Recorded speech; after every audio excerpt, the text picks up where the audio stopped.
देश नीति केवल सच्ची और पक्की खबरें। अडानी जी के मित्र जो इस देश के प्रधानमंत्री भी हैं, नरेंद्र मोदी जी को एकाएक इस देश का गरीब याद आ गया है।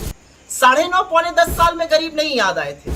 गरीब जब अपनी इज्जत की लड़ाई लड़ रहे थे, गरीब जो आटे और दही पर जीएसटी दे रहे हैं, गरीब जो बेरोजगारी और महंगाई से जूझ रहे हैं, गरीब जो 1200 रुपए पर सिलेंडर खरीद रहे थे, तब मोदी जी को याद नहीं आए थे। अब मोदी जी को देश के गरीब याद आ रहे हैं। पता है क्यों याद आ रहे हैं?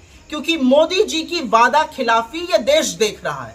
मोदी जी का दोहरा मापदंड ये देश देख रहा है। ये देश देख रहा है कि कैसे पिछड़ों के साथ लगातार मोदी जी ने धोखाधड़ी करी है। अब जब बिहार के सर्वे में कुछ आंकड़े आए हैं, 63% पिछड़े और अति पिछड़ों की आबादी मिलाकर है।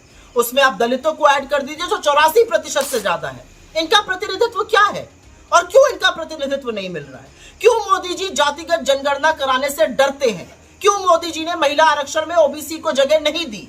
क्यों मोदी जी 2011 की जातिगत जनगणना के आंकड़ों को साझा नहीं कर रहे हैं इस देश के साथ? ये इनकी वादा खिलाफी है और ये इनकी हिपोक्रेसी है, ये दोहरा मापदंड है।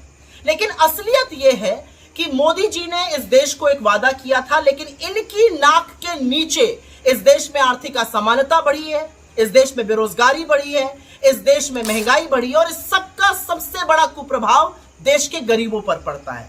बट इधर उधर की बात करके मोदी जी आप जातिगत जनगणना से नहीं बचिएगा, आप पिछड़ों के प्रतिनिधित्व से नहीं बचिएगा। जब राहुल जी कहते हैं कि 90 प्रमुख सचिवों में से मात्र 3 पिछड़े वर्ग से आते हैं, तो आपका इसके पास क्या जवाब है?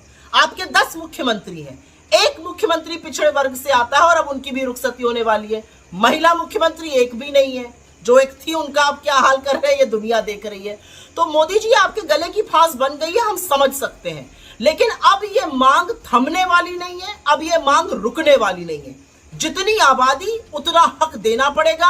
अब ये जो आप जलेबी बनाते रहे जातिगत जनगणना पर, जो आप जलेबी बनाते रहे प्रतिनिधित्व पर, अब उस पर भी आपको साफ तौर से आपका क्या मत है वो देश के साथ साझा करना पड़ेगा, क्योंकि अब पूरी तरह से हम प्रतिबद्ध हैं। अगर आपसे नहीं हो रहा तो 2024 में आके हम जरूर जातिगत जनगणना कराएंगे, लेकिन उसके पहले आपके पास मौका है वो जनगणना कराने का, 2011 की जनगणना के आंकड़े साझा करने का। क्योंकि जो काम आप कर रहे हैं ना, रेड कराकर विषयांतर करने का, वो शिगूफा है और दुनिया समझती है। आप कुछ पत्रकारों पर रेड करा दीजिएगा, वो फिर से आपसे कल से 40 सवाल पूछेंगे जिनका आपके पास एक भी जवाब नहीं होगा। तो विषयांतर करने के लिए, डिस्ट्रैक्ट करने के लिए, ध्यान बटाने के लिए अब आप कुछ भी करिए।